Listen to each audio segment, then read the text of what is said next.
One of the great things about ex-girlfriend recovery is the fact that we have over 250,000 people coming to our website every single month. And it's really amazing because when you have that many people coming to one place and communicating with the community that we've created there, we've been able to learn certain things about the behaviors that men exhibit when they're going through breakups. And that's what today's video is all about. We're going to be focusing on certain behaviors that men exhibit that negatively impact their chances of getting their ex-girlfriends back.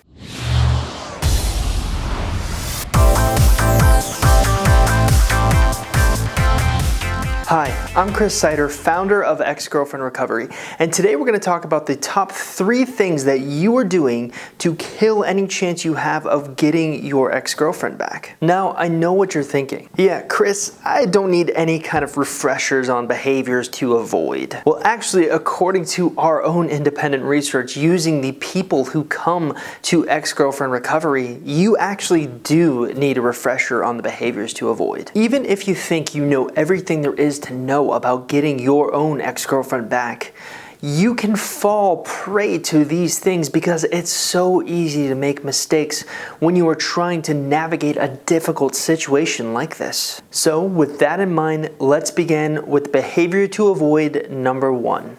Being too available. Now, what does that mean? What does being too available to your ex-girlfriend mean?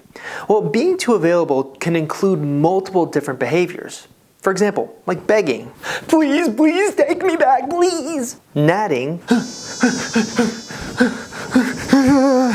Actually, I can see why you would think that natting means having a bunch of gnats flying around your head, but the truth is that is not what it means. Natting simply refers to how you act after a breakup. Have you ever been walking around and then had the misfortune of having a bunch of gnats fly around your head, and it seems that wherever you go, you can't get away from them?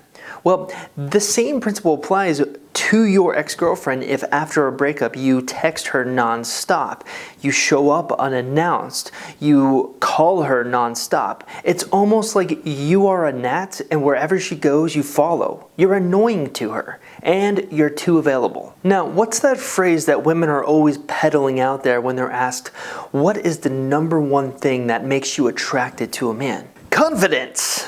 Confidence, right? And what is the opposite of a confidence? Well, it's showing up at your ex-girlfriend's house unannounced. It's begging for her back. It is natting her. These are all the opposite of confident behaviors. And they are also behaviors that align with being too available. Now, I'm not going to lie to you. We experienced a severe problem on Ex-Girlfriend Recovery with this. So many men beg and act desperate after a breakup with their ex-girlfriends, and it kind of ruins any chance they have of getting her back or being considered a high-value male in her eyes. So what I'm going to do for you now is giving you my top tip for how to handle the emotions that you experience after a breakup. In karate, there's a term used to describe the position of perfect readiness. Mind like water. Imagine throwing a pebble into a still pond. How does the water respond? The answer is totally appropriately to the force and mass of the input, and then it returns to calm. It doesn't overreact or underreact. Now, what can we use this mind like water idea for? Well, after a breakup, you are certainly entitled to feel bad for yourself, to feel bad for the position that you are in, to feel depressed, to feel angry. So take a day, just one day, to feel all of those emotions, to get angry, to punch a punching bag, to scream into your pillow, but only one day. Wait, why just one day?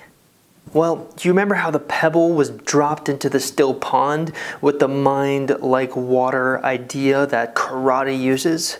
Well, when the pebble's dropped into the pond reacts to it. But then after it's done reacting to it, it's perfectly still, it's perfectly calm.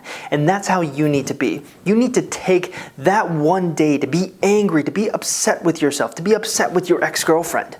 but just that one day. You need to become the pebble that drops into the water, the reaction that the water has. But after that reaction is done, after your one day is over, you need to be calm. You need to be zen. And you'll find that after you adopt this zen attitude, other things in your life seem to calm down. You seem to be more at peace with things. You seem to be more in control of this situation. Now, let's talk about the second biggest mistake that I see men making on ex-girlfriend recovery.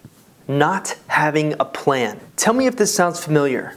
Many calculations lead to victory and few to defeat. Sun Tzu, who wrote The Art of War, is responsible for that quote. He understood that if you have a goal, you need a plan to get there. You need to plan for it. And if you have a goal, and your goal is to get your ex-girlfriend back, you certainly need a plan to get there. Look, the way I see it is you have two choices. Choice number one is you can sit there, you can listen to this video, you can digest the information, and you can do nothing. Albert Einstein once said that the definition of insanity is doing the same thing over and over again and expecting a different result each time. It's insane of you to think that you can get your ex-girlfriend back just by doing what you are already currently doing. Something absolutely needs to change if you're going to have any hope of getting her back. The second choice is far more attractive. You can use what has already been taught by me, who has taken psychological concepts and merged them into real-life principles in order to get your ex-girlfriend back.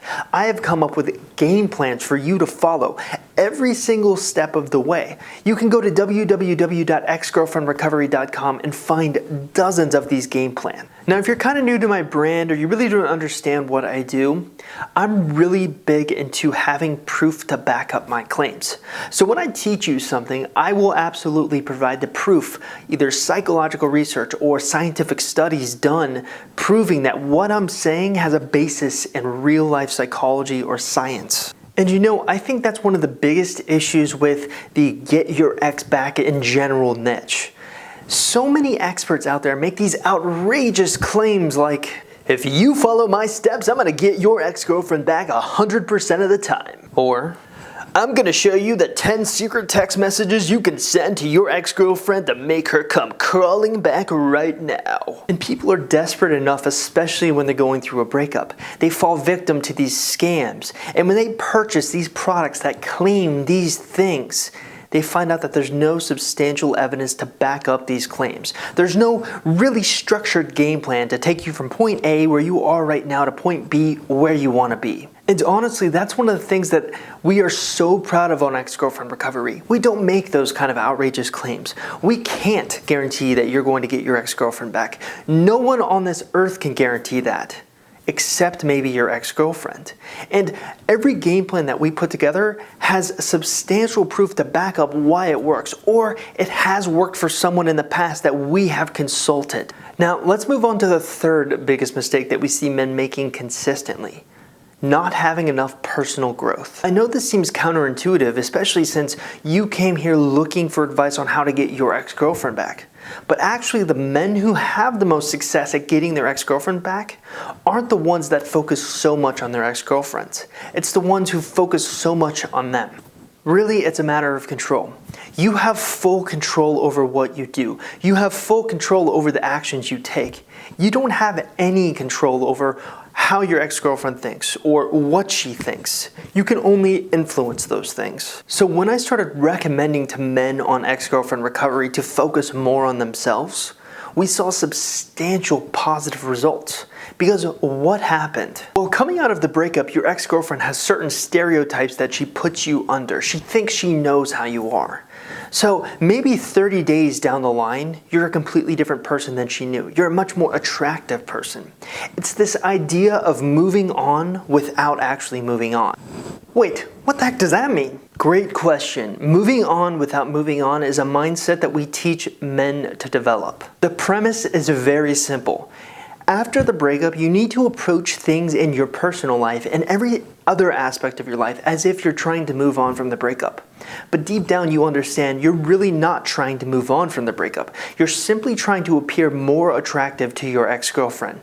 Therefore, you're moving on without actually moving on. So that's going to do it for today. I just want to take a moment to thank you for watching the end of this video. You can learn more about us at www.exgirlfriendrecovery.com, and we actually have an amazing quiz available for you there. You can go take our quiz and find out your exact chances of getting your ex-girlfriend back. This has been Chris Sider from Ex-Girlfriend Recovery. Had a blast. I'll see you next week.